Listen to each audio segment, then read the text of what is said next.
cold emailing for longer sales cycles, right? Like think about something that's maybe a larger deal, something that may take 6 months, or you're dealing with maybe government organizations or whatnot. How do you do that? I mean, how often do you follow up? Like, any tips on that front? Yeah, so I do think that email can be an incredibly powerful communication channel when you deal with longer sales cycle deals, right? And I think that a cold email can be a great first step on that journey in that relationship.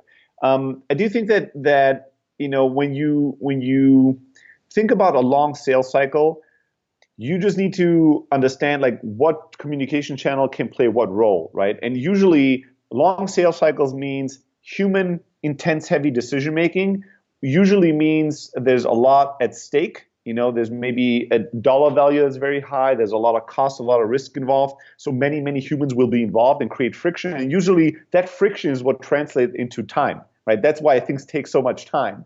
Um, and so whenever you have that kind of a scenario, most of the significant parts that will have to be addressed will usually be addressed in person, right? So the buyer getting a sense if they trust you in your company will happen at the handshake level, will happen at the meeting, the presentation that you have in front of the board or whoever it is.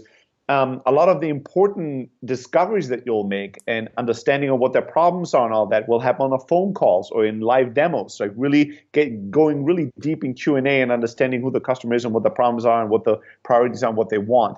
And then usually the final details in negotiation on a contracting basis, scheduling of humans, putting together a pilot and a plan.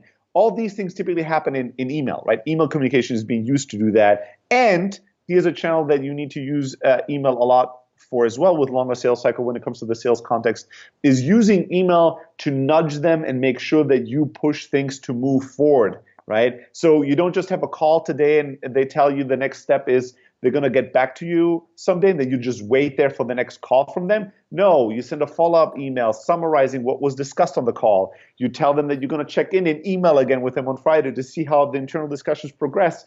And you will follow up another email telling them, suggesting some times to talk if they haven't come back to you.